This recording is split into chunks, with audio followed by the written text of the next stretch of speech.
Okay,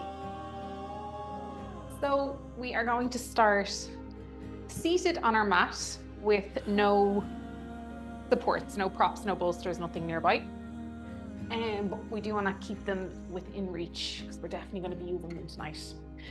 So we're going to start seated on the sit bones. We don't want to be rolling in with the shoulders. We want to lift the chest, drop the shoulders away from the ears, support our torso with our hands just out behind us. Heels on the ground in front. We're just going to let those legs fall to either side. So we're doing like a windscreen wiper movement. Maybe the knees come all the way to the ground. Maybe they don't. There's a little bit of stiffness or tension in the hips. That wouldn't be unusual. I'm trying to start to move in rhythm with the breath. So starting to bring that awareness out of our mind into our body. Inhaling through the nose and exhaling through the mouth.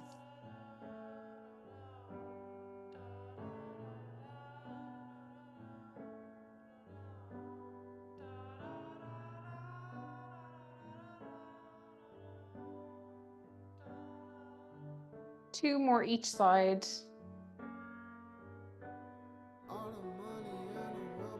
And then let yourself come back to neutral spine. Outstretch the legs in front. And you can let yourself sit upright. So we're going to introduce toe tapping. This is a lovely calming reset for your nervous system. So your heels are supported by the ground, and it is literally what it's called. You allow your toes to tap. So you just want to gently, you're not kicking yourself, but you want your toes to tap together.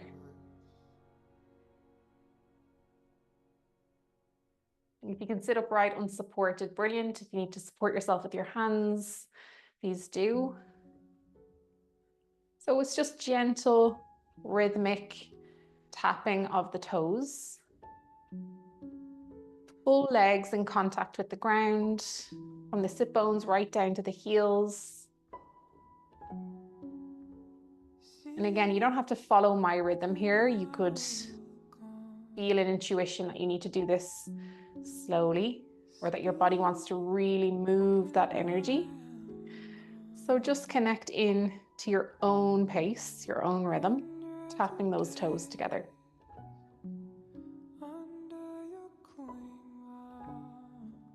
Notice any impulse to rush or to move on to the next thing. And sometimes our biggest shifts are in the most subtle of movements. I think there's so much more benefit to a slow, aligned, conscious yoga class than to a class that moves super fast. I mean, a super fast class is great for cardio, but all of the other benefits are when we're sitting with where we're at. So 5 more taps here. And when you get to the end of that count, you can just let the feet come to stillness. And then connecting in with, again, what you need this evening, just finding a comfortable seat. So whether that's cross-legged or on your hunkers, sitting on a support, sitting on your mat, whatever feels good. Whatever feels like you can hold it for around 3 minutes while we focus on our breath and a new little mindfulness practice that I want to introduce. So we're going to do 4-7-8 breath. So those are your counts. So we're inhaling through the nose for a count of 4. Again, you're just moving at your own pace, counting at your own rhythm. You don't have to follow me. Holding for a count of 7 and elongating that exhale for a count of 8. And we're going to do that for 4 rounds. So you can start now, moving at your own pace. 4, 7, 8.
And at the end of your last exhale, there's no rush if you're not there yet. Just let your breath return to its natural rhythm. And take a moment to bring awareness to what that natural rhythm feels like this evening.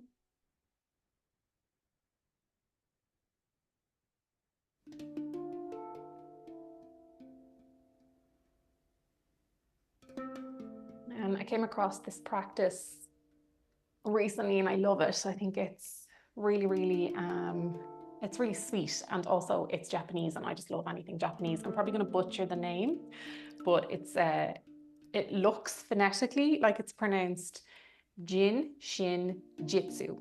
Jin Shin Jyutsu. So whatever is your non-dominant hand is the hand that you're going to be hugging, quote unquote, hugging the fingers of each finger of that hand. And you're going to use your dominant hand as the hugging finger. So I'm dominant right, so I'm going to be hugging my left thumb with my right hand, index, middle finger, ring finger, pinky finger. And as we move along, I'm going to tell you what each finger represents. So try to connect in with that emotion, whether it's present in your life now or something that you're currently feeling or something that's living within you that needs to be felt, and try to just send a little bit of compassion and love to that part of yourself. So beginning by wrapping the fingers around the thumb, closing down your eyes, feeling the warmth of your own touch, the hug as they call it. And the thumb here represents worry, anything that we're worrying about, anything causing us to ruminate or overthink. This is our hug or our touch for that emotion.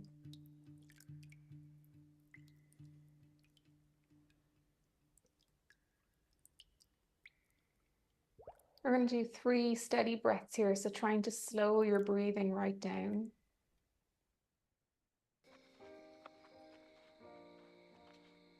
As you offer compassion to any worries that are hanging over you.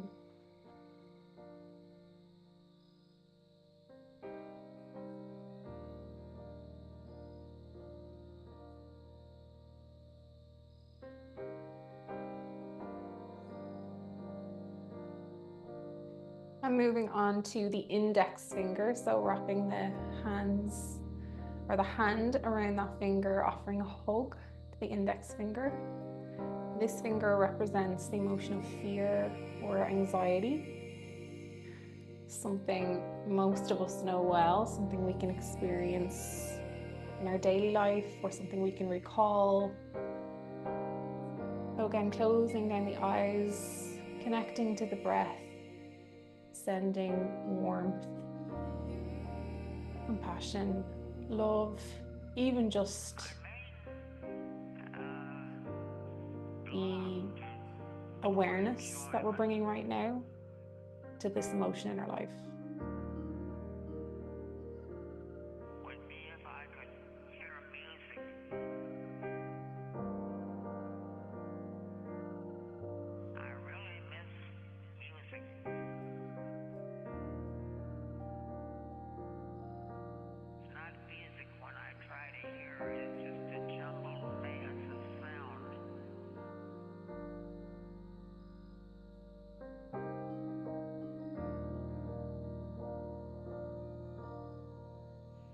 Moving to the next finger, our middle finger. This one represents anger. So we're wrapping the fingers around, we are hugging middle finger. And again, even the simple act of bringing awareness to the emotion of anger, where it's prevalent in our lives, where it might need our attention, our compassion, our care, a moment to say thank you for looking out for me. I see you.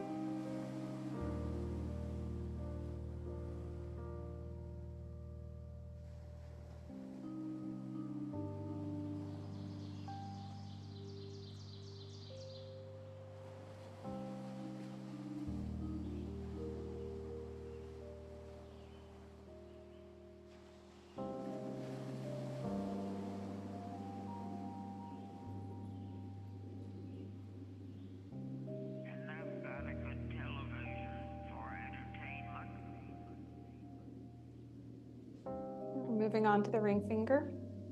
Again, really moving with conscious awareness. So feeling the change in the touch.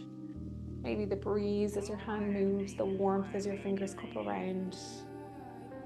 And then connecting back in with the breath. The ring finger is our finger that represents sadness or grief.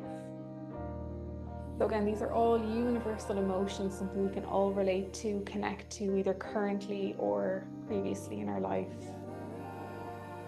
And just offering that touch, that warmth, that compassion, that awareness to any feelings of sadness or grief that are present in our life, in our body, in our mind.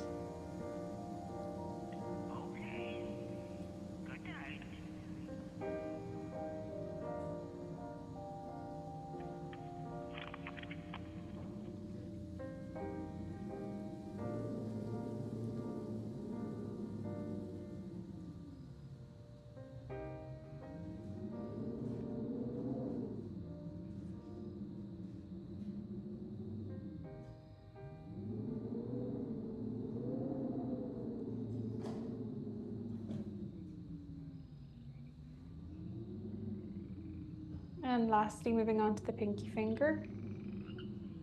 The last little finger to get a hug this evening. This finger represents striving or trying too hard in simple English, or not being aware of our own wholeness, seeking external validation, feeling not good enough. So we're offering that moment of awareness, connection, compassion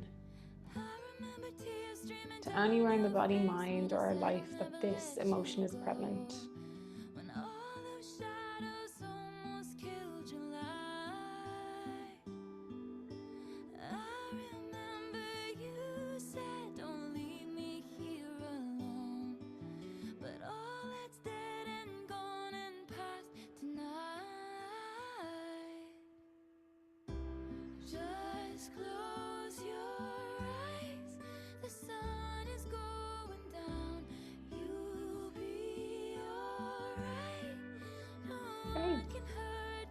So we can release the hands now. Take a moment to just sit with anything that came up there as you move to that little practice. Shake it out if you need to, whatever the body feels like it needs to do. Like I felt like I needed a neck roll there. You could roll the shoulders, give the arms a shake, shake the torso. Just check in and do whatever kind of movement that you need to, or sit in stillness as well is always an option, just to integrate anything that came up while you're moving through that practice, and always bringing awareness to the fact that numbness or nothingness, like feeling numbness or nothingness, is an emotion. It is a clear signal from your body that something is not ready to be felt, and that's okay too. So we're going to move into our yin now, and we are going to actually start in our toe squat, which is one of my least favorite postures, but also why I need it so much. So coming to kneeling on our hunkers, we're going to tuck the toes underneath. And the reason I'm moving straight into this is because we hold so much tension in our feet, and we never work out our feet. We don't give any attention to our feet. So in an upright position, we're going to very slowly bring the heels back, or the glutes back onto the heels, sitting into this toe squat. If this feels really uncomfortable, you can always bring a support in front and just lean your body weight forward. And that will take some of the pressure off, but we're trying to get the glutes down towards the heels as much as possible. And this can feel okay at first, and then that feeling of tension and restriction in the arches of the feet really starts to build. So to distract away from that, we're going to bring our attention to our wrists. We're going to work on our ankles, our feet, and our wrists at the same time. So we're going to circle the wrists, whatever direction feels good.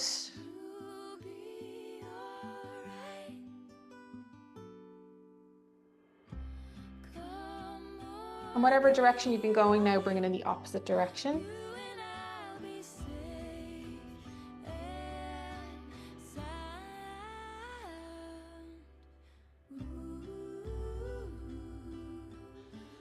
And then bringing the hands up overhead. We're going to interlace the fingers and push the palms away. And just a little stretch for the shoulders here, anything to distract from the feeling in the feet while we stretch out those toes and arches. Let the arms fall now down to the side of the torso with control. Again, interlace those fingers, push the arms away one more time. You're getting a nice stretch up through the spine, reaching up to the sky. Relaxing those shoulders away from the ears, even though you're reaching up. We're not reaching with tension and holding. There's a nice little bit of a gap between the ear and the shoulder. Exhale, release, drop those arms to the side of the body. We're going to move out of this, but with control. So bringing the hands in front, lift the glutes from the heels really slowly. Untuck those toes and then tip the toes off the mat.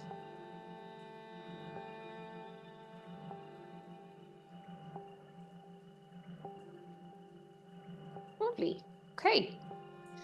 So moving back a little bit on our mat to create some space to come into our child's pose. I always do this wide leg.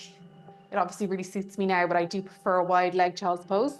So we're going to bring our big toes to touch, knees to the width of our mat, walking our hands out in front. Of course, always bringing a support if you'd like to. So you can drop your chest to your support or your forehead to your support. Arms outstretched in front. Just coming into a child's pose is a nice transition. Letting yourself rest here. Feeling into any tension in the hips or the lower back. Any tension in the shoulders or the jaw.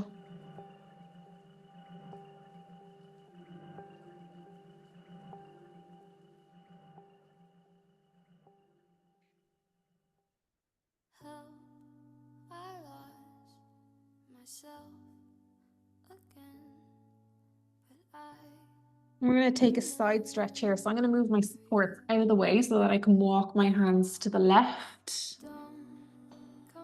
We're walking that hand out as far as you can and then placing the right hand on top of the left, letting your head and your heart melt to the mat. Slowing the breath right down. We're going to stay here for 5 inhales and exhales.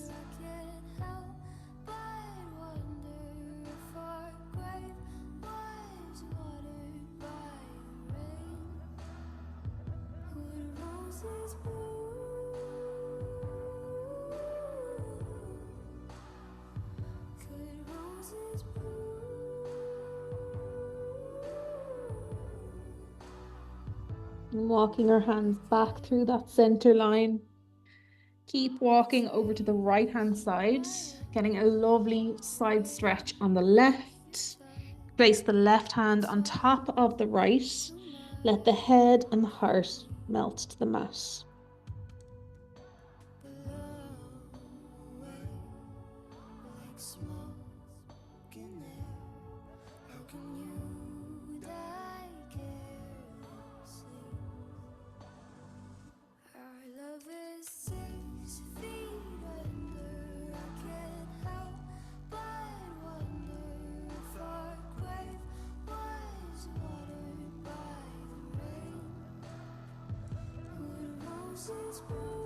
That is such a lovely opening along the side body, but walking back to neutral spine, lifting slowly out of this child's pose until we're at a straight spine again. So our next posture is one of my absolute favorites, but I don't think my bump is going to facilitate me staying in this posture for many minutes. So I'm going to cue the posture, hopefully demo it, and then I'm probably going to have to come out of the posture. But it's so lovely and relaxing, especially if you actually sleep this way, which I do. So you're going to come to lying flat on your belly. And you're going to go into a half frog starting on your left leg. So this is a supported half frog. So you need a little pillow or something not too thick. Like this bolster is a little bit too thick, right? So you want to bring that out to the left for your left leg. So coming down onto your belly, you're going to bring that left leg into your half frog position, right? So you're lying flat, your hips are square. I'm a little bit uneven right now, so don't follow me. But your hips are square, flat on your belly. Your right leg is outstretched. Left leg is 90-90 in your half frog. But you're going to lift now into your sphinx. So you're coming up onto your forearms, lifting through the chest, gentle gaze to the top of your mat, trying to make sure that your alignment is really good. So shoulder to elbow is straight, elbow to wrist is straight, hip to knee is straight, knee to ankle is straight. This is actually more comfortable than I thought, so I'll stay here.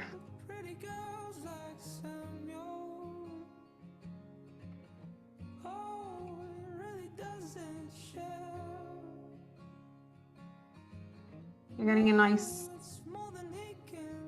stretch through that lower back and also really gentle release through the left hip. This is such a nice, easy, accessible posture for yin, especially when it comes to hip postures, where it can usually be a challenge to sit with whatever comes up.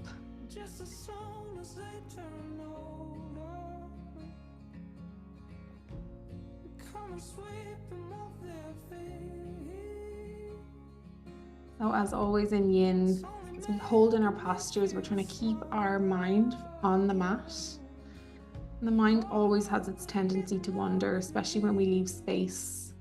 It's going to jump to its reflexive habits of distraction. So usually that will be thoughts or rumination of some kind, maybe future planning, or thinking about something that happened today. So instead, we're going to use the breath and the body as the anchor. We can either count our inhales and our exhales, or we can take that little inventory from head to toe, where we pay attention to where tension is building, where we're holding or restricted.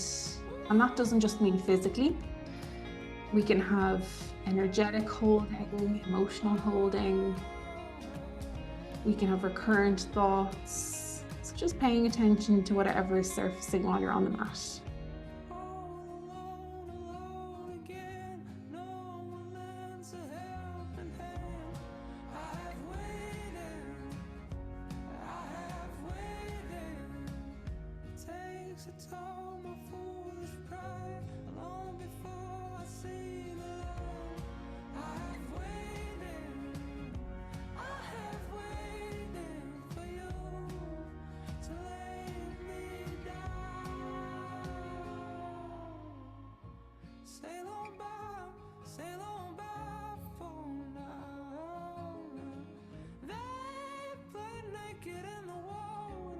Okay, a little challenge before we release and move to the opposite side.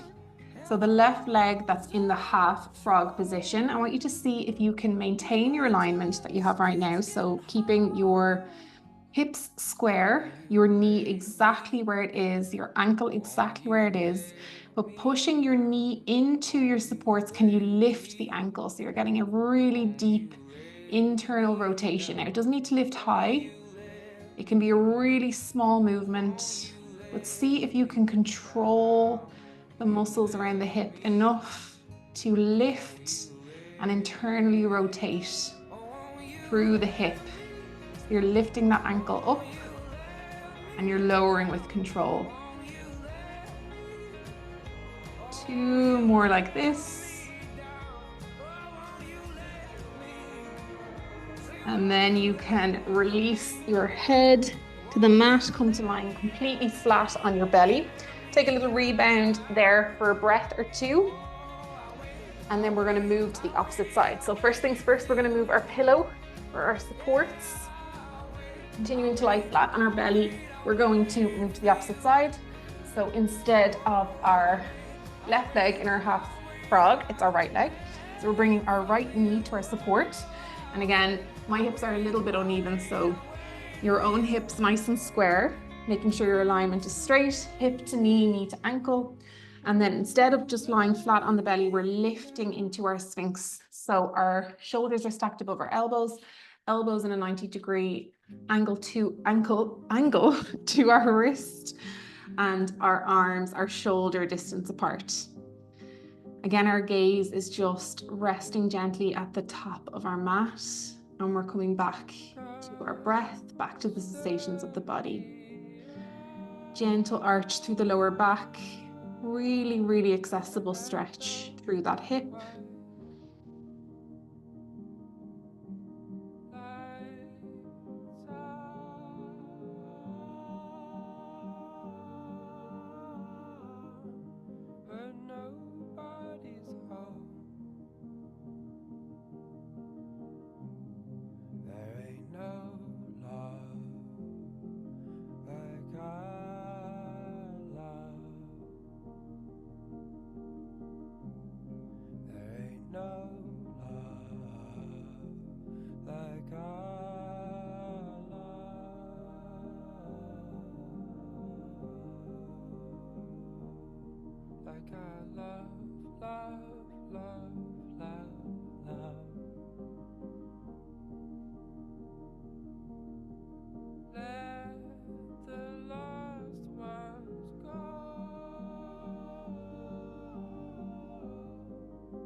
Okay, again, another little challenge on this side before we release. Keeping our alignment exactly as it is, so trying not to shift our weight to the left or the right, or to lose that lovely 90 degree that we have in the leg. We're going to push the knee into our supports, and we're going to lift the ankle off the ground, getting that really deep internal rotation in the hip. And as you lift, you're lifting with control, and as you lower, you're lowering with control. Everyone has different range and flexibility or tightness in their hip. So this movement could feel really challenging, and the movement could be really subtle. So just do what you can, pushing the knee into the supports, lifting the ankle up to the ceiling, up to the sky.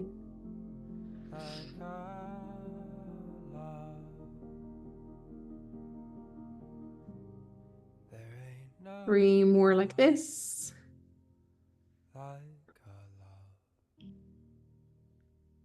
And then you can drop the leg, and you can drop the forehead to the hands, lying fully flat on your belly for a brief rebound.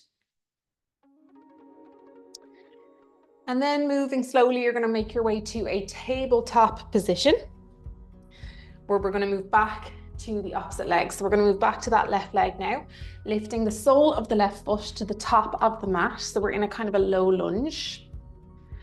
And again, we want to rock a little bit here, see what the low lunge feels like this evening. How much tightness is there in the lower back? Are we rounding up through the shoulders?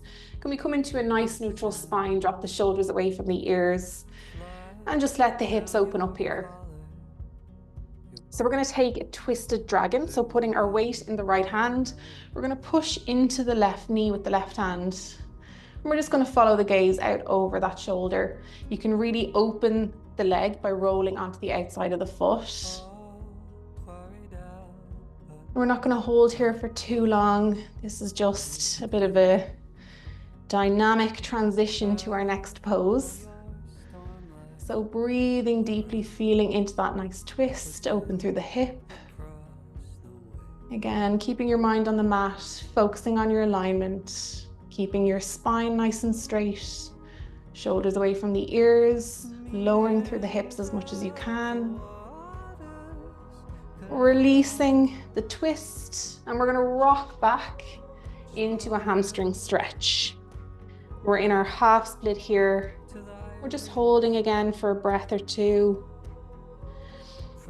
Seeing what the backs of the legs feel like.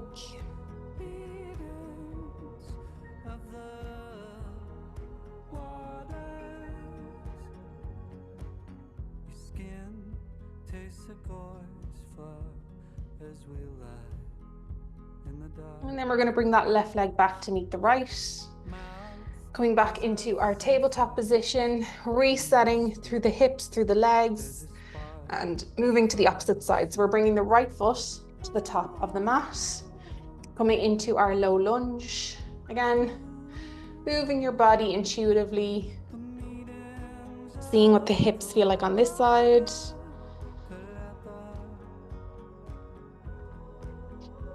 You might be tighter, looser. And then bringing our weight into our left hand. We're opening up that right leg, rolling out onto the open side of the foot, the outside of the foot, pushing the knee away and just following the gaze out over that shoulder.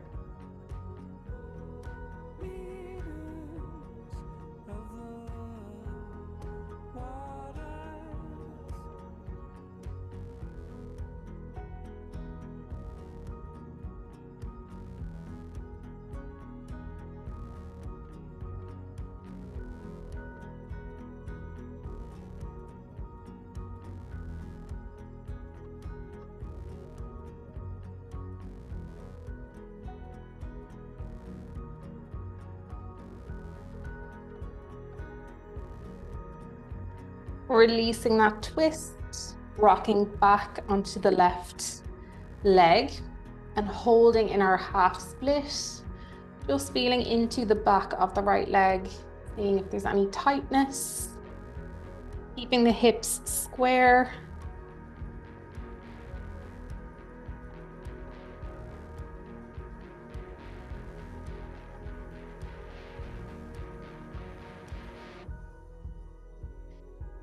Two more breaths here.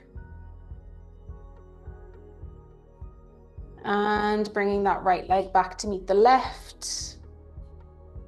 So we're going to spread the knees to the width of the mat and have your supports nearby in case you need them, but hopefully we won't. So what we're trying to do here is sit the glutes down in between the heels. You might need to make adjustments as you come down. I actually think I need a little support. So a small pillow, hopefully not a big bolster, but if you need a little support underneath the glutes, take it.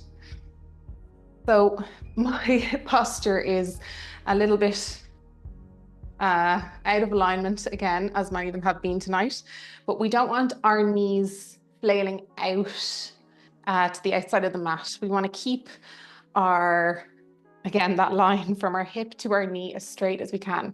Now, the knees don't need to be touching or anything like that, but we don't want the legs flailing open. So straight line, hip to knee, and then the feet are coming out either side of the glutes. So this is our hero pose. When you find the comfortable edge for you, whether it's with supports or whether your glutes can get all the way to the mat, we want to straighten through the spine, roll the shoulders back and down, little thread lifting us through the crown of the head. We're placing the back of the palms on the thighs or the back of the hands on the thighs. Palms are open towards the sky, closing down the eyes.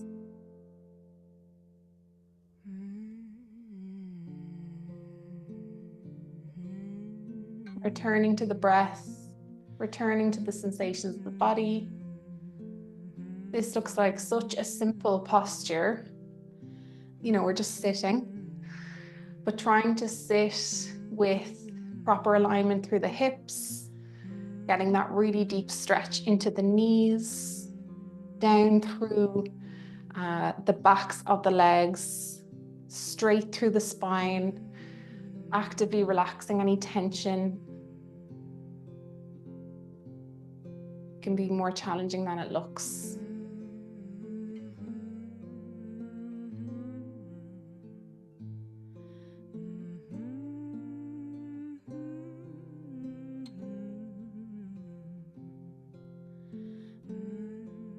And sometimes as we hold in these postures, it's like layers of tension in the body can be revealed.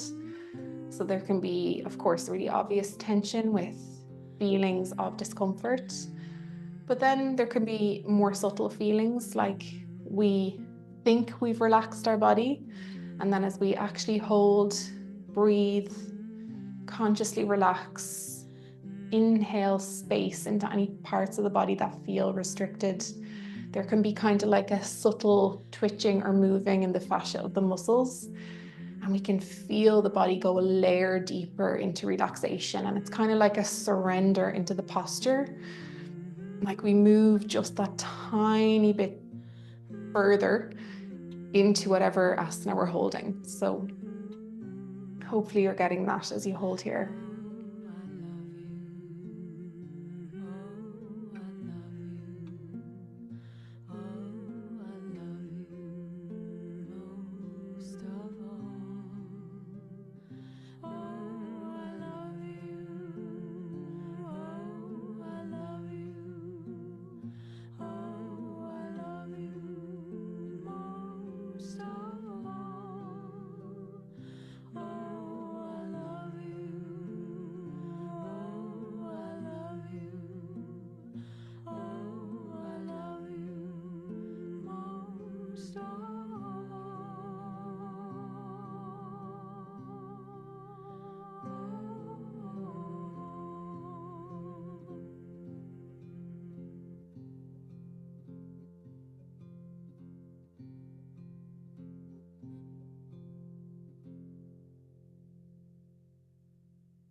So we're going to slowly release out of this posture now, just by bringing the hands to the mat and walking them forward.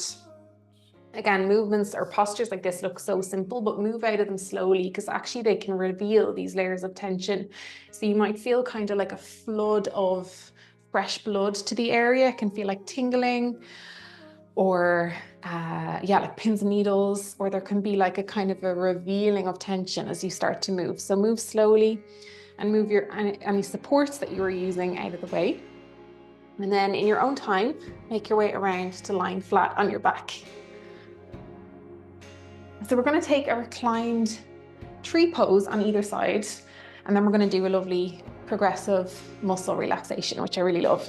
So coming down to lying flat, we're going to start with our right leg outstretched. We're going to bring the sole of the left foot to the inside of the right thigh. Knee just falls out to the earth. We're going to bring our hands in prayer posture in front of the heart. And again, as always, trying to keep the hips square, not leaning too much to one side or the other.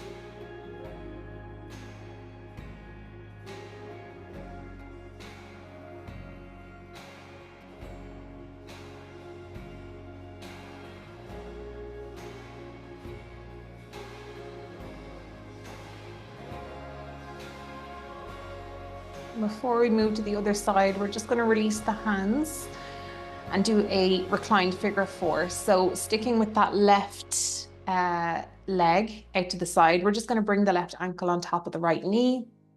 And then we're going to use the hands to hug that right knee into the chest. So we're getting a lovely stretch through the outside of that left thigh. I like to flex the feet here.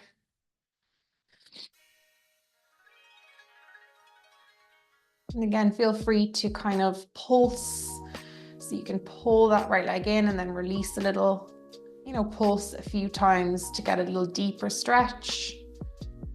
We're just going to hold here for 3, 2, 1, and release. This time our left leg is straight, fully connected to the mat.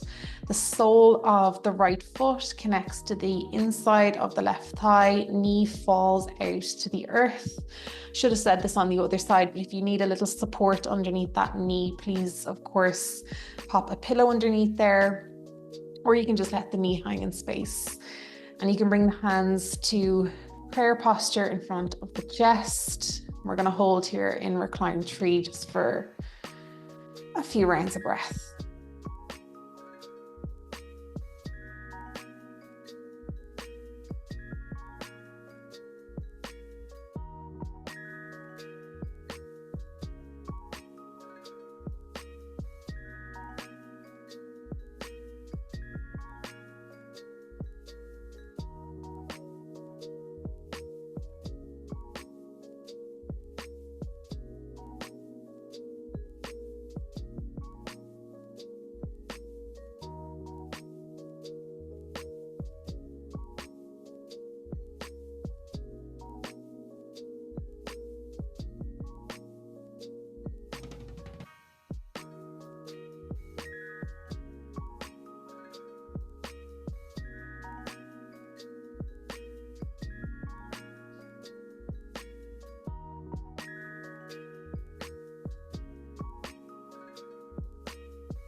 Releasing the hands, bringing the left sole of the foot to the mat and the right ankle on top of the left knee. Feet are flexed, hips are square. We lift that left leg and we interlock the hands behind the thigh, pulling the left leg towards the chest, getting a lovely stretch through the right outer hip and thigh.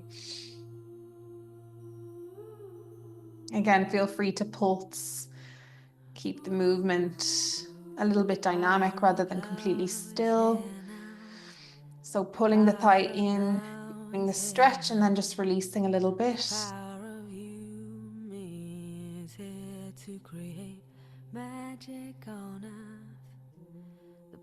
We're going to hold for 3, 2, 1, and release. So picking whatever kind of Shavasana feels good for you tonight. I'm going to take side lying tonight for obvious reasons, but you can put some supports underneath your lower back, upper back, underneath your knees.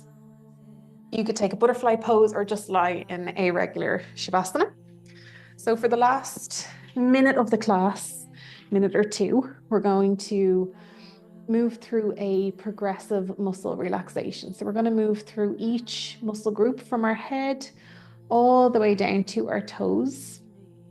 What we're going to do is tighten that muscle and then release it. So starting with the muscles of the head and the face. So bringing tension into the muscles of the head and face. We're clenching the jaw. We're holding through all of the muscles of the face, even up into the scalp. And then we're relaxing, releasing the muscles of the face. Moving down to the neck and shoulders. We're drawing the shoulders up to the ears. We're creating tension in the shoulders. And then we relax, release. Moving into the arms, tensing through the arms, imagining the muscles feeling heavy, clenching the fists, really contracting the arms into the sockets of the shoulders, creating tension in the muscles. And then we relax, release, feel the arms expand all the way down to the fingertips. Coming into the chest, upper back, holding, creating tension through the rib cage, tension through the chest. So we're not breathing expansively now. Our rib cage is contracted. Our breath is shallow. We're holding tension in the upper chest, upper back, and then we relax. Feel that rib cage expand. The breath can become deep again.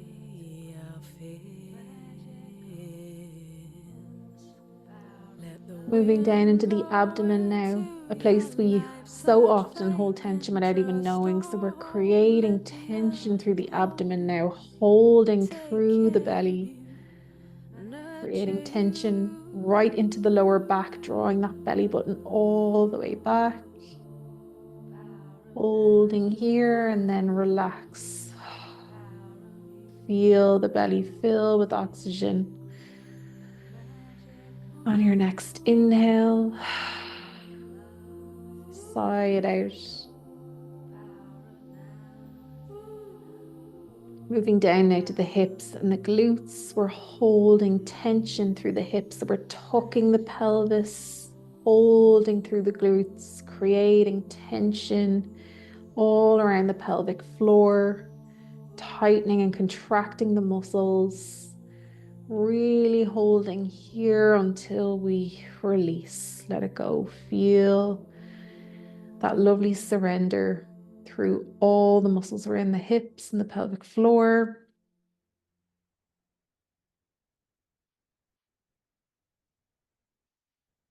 There's no shame. And moving down to the hamstrings and the quads, the tops of the legs. So we are visualizing those muscles heavy. And then we're holding tension by drawing those muscles up into the sockets of the hips. So this can be a really subtle movement. We're not going to get as much tension here as we would through somewhere like the shoulders or the abdomen. But we're feeling that contraction through the muscles of the upper legs. Holding tension here, drawing the knees and the legs back into the sockets of the hips. The muscles feel heavy until we sigh it out, relax. The body melts into the mat. Expansiveness through the hamstrings and the quads. Moving down now to the shins and the calves. Holding tension through the lower legs. Visualizing those muscles heavy like lead. Flexing the feet to create tension in the ankles. Tension all the way down to the tips of the toes. We could also curl the toes in, feeling like we're creating as much tension as possible in the feet, the lower legs, the ankles. And then we relax and release.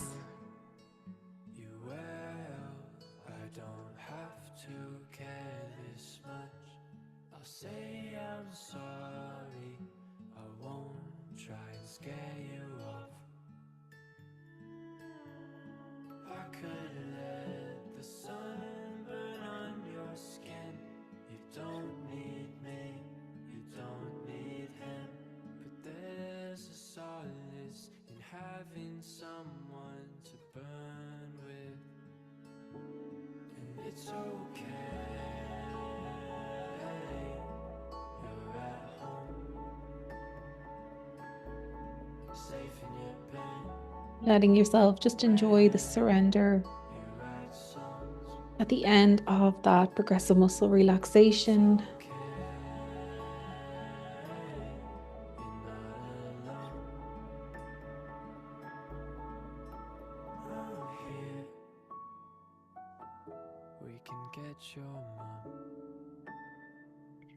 And instead of moving out of the Shavasana and into a seated position, we're going to stay here to close our class tonight. Enjoying our few minutes of integration and relaxation here.